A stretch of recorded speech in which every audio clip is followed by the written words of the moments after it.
This Fleet Equipment Unscripted interview is presented by Hendrickson, a leading manufacturer of heavy-duty suspension systems and components to the global commercial transportation industry. Visit hendrickson-intl.com to learn more. Hey everyone, I'm Jason Morgan, Content Director for Fleet Equipment. Welcome to Fleet Equipment Unscripted. Today we're talking with Eric Bippus, the Chief Commercial Officer of Hexagon Agility. Eric, thanks for taking the time. Great to talk to you. Glad to be here. Thanks for having me, Jason. Yep, we're going to dive into natural gas topics. We're talking a lot about that. Obviously, there's been a new powertrain platform that is available this year in natural gas in that 15-liter segment. Before we dive into the service side, we were going to talk service topics. Give me a little background on Hexagon Agility. You're supplying the fuel systems that feed these natural gas powertrains. Is that correct? Yeah, that's correct. That's correct. So we're a 15-year-old business in this space with roots that go back into the 60s in aerospace, producing composite Type 4 cylinders that we package into fuel systems for Class 8 trucks, refuse vehicles, transit vehicles that want to run on natural gas. So it could be a behind-the-cab fuel system. It could be behind the cab with two frame rail mounts. If they want to have a sleeper type application and get over 1,300 miles range, we can do that. And then a whole unique variety of different refuse ones where they're front of body, tailgate. But the important thing to understand is this is a very mature technology, and we're not a startup. We've got over 100,000 vehicles on the road globally, and we have a big focus on the service side of the business. It's easy to get that first sale, but you only get the second sale if you can service your product and the fleets are pleased with it. Yeah, that's a great point, because I know going back into the earlier days of natural gas, right, that after-sales support I know was a common maybe touch point for fleets with new platforms, new technology that's available today. I know that's a big question, so I'm going to ask that now. When we are looking at natural gas engine service, what are those big differences? We're very familiar with the diesel side of things. What's different with natural gas and how you service it? Yeah, and it's important when we look at the fleet, going back to what I said, it's really important. Getting that first sale, you can convince somebody, you can say, okay, we'll give it a try. But that service side of it is so important, not just from the technology and how you keep that vehicle on the road, but are your parts available through the OEM service network? You have your own, same day delivery, flying stuff around the country. You have your own service vehicles on the road. So all of that, when we look at the three pillars of our business, where we manufacture and design the product, we actually sell the product, and then our aftercare fleet care, without a doubt, the fleet care is the most important piece of our business, because you have to keep these revenue generating pieces of equipment on the road. So when you look at the difference between diesel and compressed natural gas, it's been around for a while. Early day launches, you were 100% right. It wasn't that great. Boy, my CNG vehicle is up just as much as my diesel vehicle.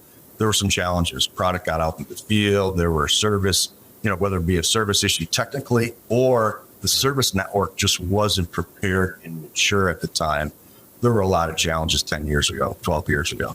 That sense has matured. The OEMs have matured. We've matured, and the supply industry has matured to make the user experience very much focused on the service side of the business and uptime. There's technical differences too that we can get into.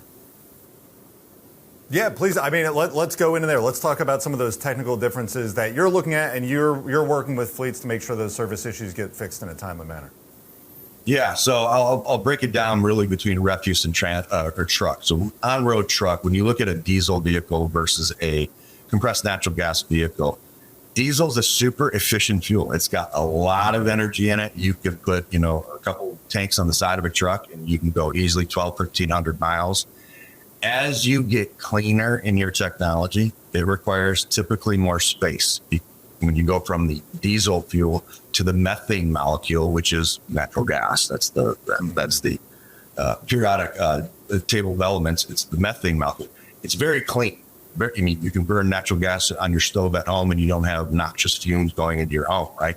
So the same thing on the back of a tailpipe coming out of a compressed natural gas vehicle. However, it requires more space to do that. But the nice thing about compressed natural gas and the methane molecule is it does it in order to clean itself and get to the NOx level that's required today, which is 200 milligrams of NOx is the requirement for diesel. Today, compressed natural gas, depending on whether it's a 9-liter or a 15-liter, can go down to as much low as 20, 35, or 50 milligrams. So a minimum of 4 times cleaner without requiring a diesel oxidation catalyst, without requiring a diesel particulate filter, without requiring urea injection for a diesel exhaust fluid that diesel requires, and all the maintenance headaches around that and operational headaches. You can go into a regen mode when your after treatment system has to clean itself. Now you're low power, or you're on the side of the road waiting for it to regen. You don't have that with natural gas. It's the same as your passenger car vehicle that's running off of gasoline. It has a very simple 3-way catalyst to achieve 90% lower NOx. So there's the emissions benefit, right? At the tailgate, you have a much cleaner burning fuel, but then you also have a long life cycle of the fleet. For the fleet, I'm holding my truck for 5 years, 7 years, or to end of life. I don't have to start getting worried at 5 years. Oh, I'm going to need a DOC. I'm going to need a DPF. What kind of maintenance am I going to have in the second half of that diesel vehicle? You just don't have that with CNG. Right. Yeah, really. I mean, it's interesting that you're kind of flipping the service script, right? Where you've built up the natural gas service support, parts availability to hit that service. Then anytime you mention after treatment, everyone's stomach kind of twists up a little bit because we know there are a lot of service issues related to those. So removing that from the natural gas equation, don't have to deal with that. That feels great. But then what are the touch points? What are the PMs? What are the service needs for natural gas that I might have to shift my service schedule or strategy for? Yeah, and I'm glad you brought that up, because that's been another talking point of fleets looking at natural gas saying, okay, I've got 1,000 trucks on the road, or maybe only 100 trucks on the road. Typically what you'll see fleets do, and that's the right way of doing it, is I'm going to trial a new technology. I'm not going to switch out all 100 in one snap of the fingers. I'm going to try 10, I'm going to try 20, maybe as much as 50 in a location or a couple locations to see how that works and how it adapts.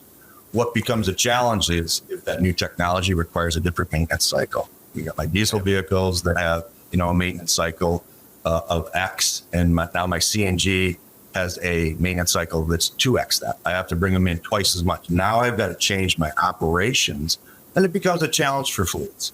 With the Cummins X15 and launch, the 15 liter, one of the things Cummins has done a really good job on is saying, how do we make that user experience focused on the fleet? And, at the end of the day, these are for-profit organizations. So to introduce a clean technology and then expect them to decrease their operating profits is unacceptable.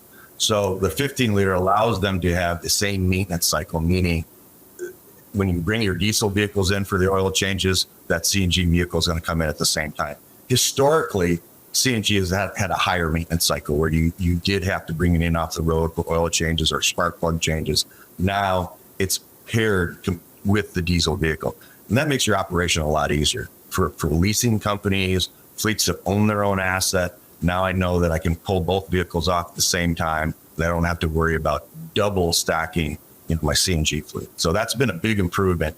In addition to what you said, having the training and the maintenance. The other thing that's an advantage about CNG, number one, for the driver, it's an easy transition, very easy transition. Typically what we hear is the drivers come on, they don't smell like diesel fuel. They're a lot quieter. Your spark engine is much, much quieter on the road. The new 15 liter has the same horsepower. You can get up to 500 horsepower, 1,850 foot-pounds of torque. And from a technician standpoint, making the transition from compression to spark ignited is very, very easy. And there's training, we provide significant training. Cummins does, the OEMs do, on the high pressure fuel system that is designed for 20 years. So the fuel system, albeit, an expensive component, it's designed to last basically the life of 2 trucks. Right. I do want to get in the training. I've got one quick question for you, though, too. On your side with the fuel delivery system, how has that evolved? You mentioned the Cummins X15N. We've covered that a lot in terms of how they've gone about in developing that. But fuel system is the integral part of that. How have you also evolved to meet those demands, keep those maintenance schedules standard? What goes into that?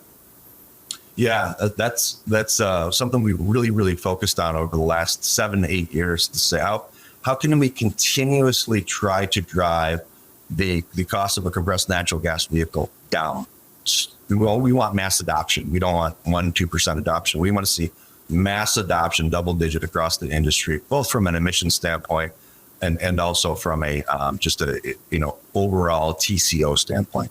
So in the old days, and when I say the old days, 2012, 13, 14, when compressed natural gas hit, you had high diesel prices people were looking at as a solution. Fuel systems were pretty new then. Your typical truck fuel system would have 6, 7, what we call small diameter tanks inside their fuel system. Very expensive, a lot of plumbing and routing complexity. When you have that, you have potential fail points. Today, we've gone to large diameter cylinders, and what we used to do with 7 cylinders and all the plumbing and routing that went with that, we now do with 3 or 4. And we can extend the range even further. And really, we had to get to a minimum of 800-mile range for your typical day cab. And that allows your operations that are hub and spoke or out and back, where they go out 400 miles, pick up a trailer, come back home at night. That driver wants to come home. Now we can achieve that with a single backer cab. And when we look at sleepers, what's really evolved on that side of the business, now you're talking, I want 1,000 plus between fills, 1,200 is even better. We just announced a great order going into Mexico, over 100 trucks with the Treadco fleet. And they've got our backer cab 175 Pro Cap system on the backer cab, plus 260 frame rail mounts. So they've got, 265 diesel gallon equivalents. They're looking at the ability to do 1,300-mile range between fills easily. Wow. So it's really evolved. It's gone from being, okay, it's good for a refuse application, not a lot of miles, not as many miles as over the road, to, okay, now we can use it for day cab routes that are, 400 miles out, 400 miles back. So now we're really targeting sleepers to say that is the hardest to solve for that we have in North America, is that class 8 sleeper. Your average sleeper does 130 to 150,000 miles. Many corporate sleepers are double seating them. They do 200,000 miles a year. That's a revenue generating piece of equipment. We've got to get the range. And so it's really evolved, focusing on range, focusing on how can we make sure that the fleet can adopt the technology, not make radical changes to their organization. I need completely different technicians. The technicians that are in today's fleets that are doing their own maintenance are exactly the technicians that would do compressed natural gas. Right. Yeah. And I'm going to get in there. I mean, I love your point there, though, just to go back to it, right? That long haul application, North America, unique to anywhere in the world, really. We have distances no one else has, and we have efficiency demands that no one else has. So meeting those are big.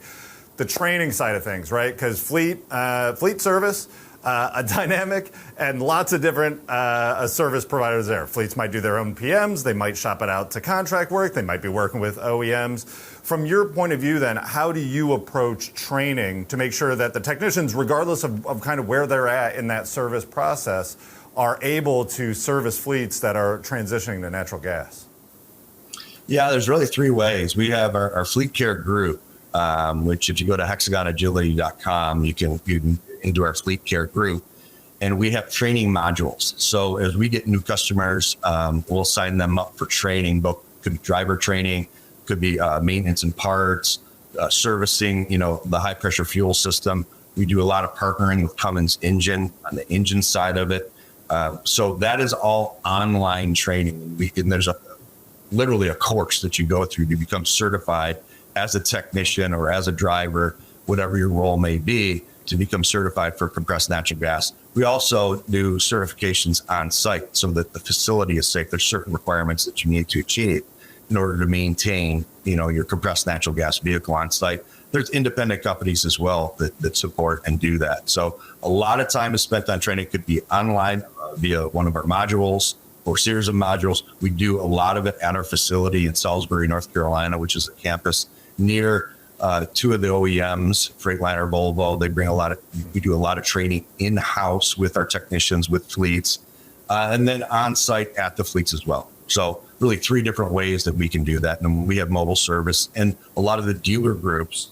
The other thing to understand is this is not a bespoke cottage industry where you have to buy your OEM truck and then it gets upfitted separately.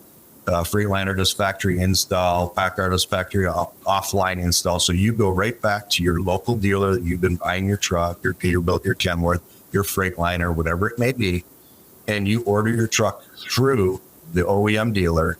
It's serviced through the OEM dealer, warranted by the dealer. So it's a very good user experience, and it's very close to, your diesel experience in regards to servicing it, getting your team up to speed, your drivers up to speed on how to maintain and deploy. And we also have a lot of great collaborative partners in the industry that have come from the UPSs of the world or the WMs of the world. They got a lot of case study experience that are very collaborative to take that technology and lessons learned to the fleets. So it's a very close community that we have, but we're really set up for success, especially going into the second half of 2025. Freightliner's now going into production with, their X15N engine. We're really excited about it. Yeah, for sure. A community that's set to grow. Eric, I appreciate you taking the time. I learned a ton. I'm sure we'll talk to you again very soon as more natural gas rolls out. Great. Thanks, Jason.